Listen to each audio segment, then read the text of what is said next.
All right, so let's talk about the protective order that we got a little bit ago from Judge Chutkan in the January 6th efforts to overturn the election indictment case that Jack Smith has brought against Donald Trump. So, a couple things. Protective orders are incredibly common in all forms of litigation, civil and criminal.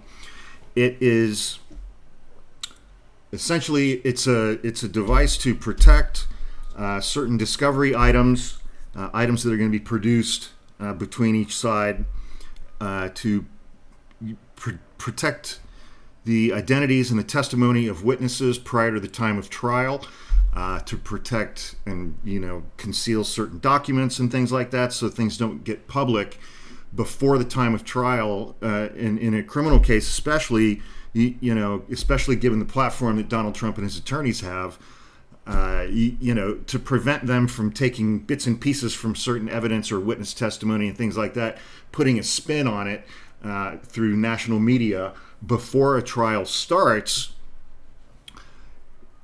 because that could end up influencing witnesses. It can end up influencing potential juror members. So they're very common in civil cases as well, at the federal court level and at the state court level.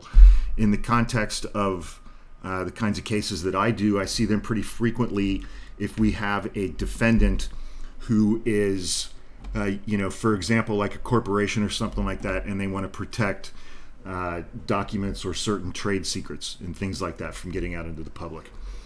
And so that's kind of the context that we're working in here. They are incredibly common. This is not a gag order. It's not an order that Donald Trump has to shut up entirely. It's an order that there are some specific things that he is not permitted to disclose publicly, or his attorneys. And we will get to those details here in a moment. So it's not a gag order. It's meant to protect the evidence that will be admitted at trial until the time of trial. Once witnesses testify at trial, obviously their identities and their testimony is then a matter of public record. Any documents, audio recordings, videos, things like that that are introduced during a jury trial, same thing. At that point, they're public record, and everybody will know about them. They become part of the transcript. So, earlier, I had expressed an opinion that I thought that there was going to be a lot of the discovery in this case is going to be things that have already been out in the public for the last year and a half, give or take. Because remember, we had the January 6th committee hearings over a period of several months. They did their whole investigation for a year and a half or something, whatever it was. And then they turned their evidence over to the Department of Justice, and they put out an 800-page report. So there has been a tremendous, and they made a lot of their evidence public as well. They made a lot of their witness interview transcripts public. I think they even had a website set up where you could go read them. So a lot of the evidence that we're dealing here is already public. And the first section of the protective order says that there is no limit on already possessed or public documents. And those are the documents that this section applies to. Stuff that's already been out in public for a year or more. None of that stuff is covered by the protective order because it's already out in the world. Then we get to the part that matters. What documents are covered by this protective order? And it's a heading entitled Sensitive Materials. Sensitive materials. That is a designation that the state, the government, Jack Smith, they can designate certain documents as sensitive materials, and then that document or evidence or transcript falls under the terms of this protective order. So I'm going to skip ahead to that definition because I think that'll be helpful. So what are sensitive materials? There are 6 categories. Materials containing personally identifiable information, people's names and addresses, things like that. Rule 6 materials, including grand jury subpoena returns, witness testimony, and related exhibits presented to the grand jury. So everything having to do with the grand jury can be labeled as sensitive materials, obviously including witness names and addresses and things like that. Materials obtained through sealed search warrants. Sealed orders obtained by the government, by the government's filter team related to this case. I don't have an example of what that would be. Recordings, transcripts, interview reports, and related exhibits of witness interviews. So every transcript of every witness interview can be designated by Jack Smith as sensitive materials. Materials obtained from other governmental entities, like if Jack Smith got some stuff from the FBI or something like that. Okay, so Jack Smith can designate anything in those categories as sensitive materials, and sensitive materials are what are subject to the terms of this order. Those materials can be used by the defendant and defense counsel solely in connection with the defense of this case and for no other purpose. Meaning, Trump can't take a witness transcript or photos or video that have been produced and display them on Fox News during an interview. That's not good. He's not allowed to do that. The defendant and defense counsel shall not disclose sensitive materials or their contact or contents directly or indirectly to any person or entity other than the persons employed to assist in the defense. Remember that in their response, in the defense's response to Jack Smith's request for a protective order, Donald Trump or his attorneys had said that he was going to have some volunteer attorneys. Well, this says persons employed to assist. So that seems to dial that down a little bit. They can apply, the defense can apply to the court to have the court designate other individuals as authorized persons who are thereafter allowed to view some of these materials, but that's not something that's super common. The important part that I wanted to get to, a lot of this is just kind of boilerplate language. One thing that's important is at the conclusion of all stages of this case, meaning a trial, an appellate to the circuit level, an appeal to the Supreme Court, after all of those stages are done, then Trump and his attorneys have to return everything that they got from Jack Smith. They have to give it back to the government, and they're not allowed to photocopy or keep duplicates of anything. That part we already covered. And then, okay, so then we get into, what the fun part is paragraph 10 on page 3. And this order is only 5 pages long. It's a super quick read. Paragraph 10.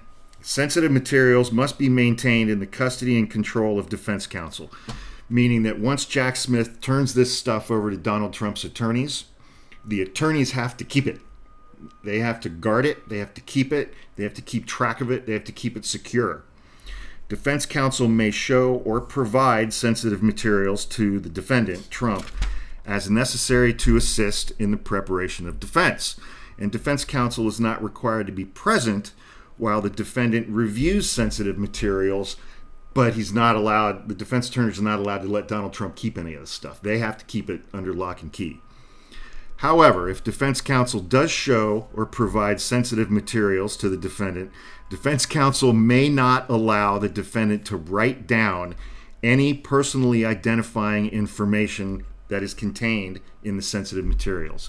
People's names, addresses, substance of witness testimony attributed to a specific witness, that kind of stuff. All the stuff that Donald Trump loves.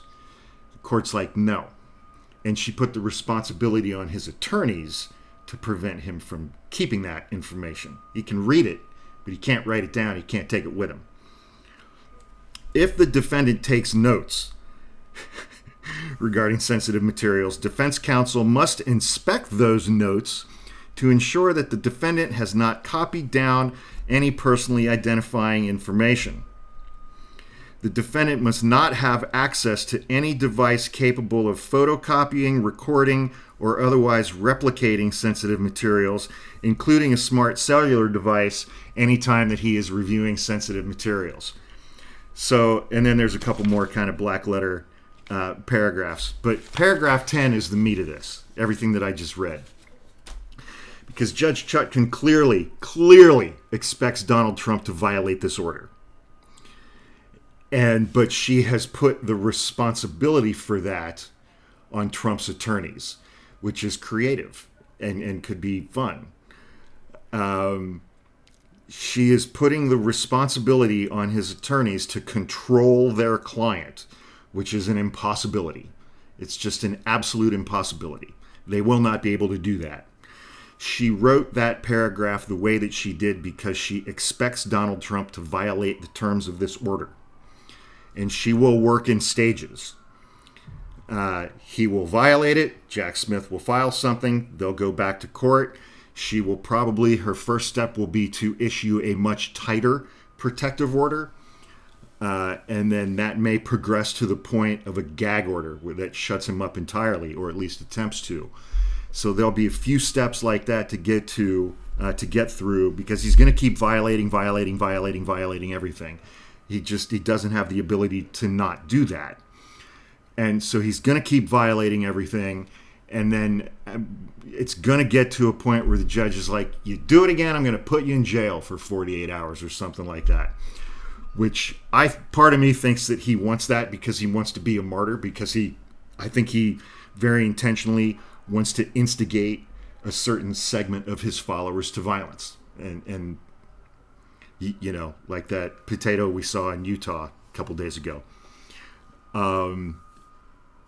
I think that is part of his plan throughout this process. He wants there to be violence from his supporters. And so, again, it's a 5-page order. It's super easy to read and follow along with. I strongly encourage everyone, as with every pleading in these cases, to go ahead and do that. By all accounts, what is it right now? It's 10 after 3 West Coast time on Friday. I guess today's the 11th. I fully expect that a week from now, Friday at 3 p.m. West Coast time on August 18th, that we will have Fani Willis's indictment out of Fulton County, Georgia. She's presenting that information to the grand jury this coming week. And here's one interesting thing that Fani Willis did this week, ending today. She presented a RICO case to the grand jury that's going to be sitting next week. And she got indictments of a drug gang on RICO, on racketeering influence corrupt organization. Apparently she is very, very experienced in using RICO. She's a very experienced prosecutor in using that. I did not know that about her. I'm skeptical of RICO as it relates to Trump and his cronies.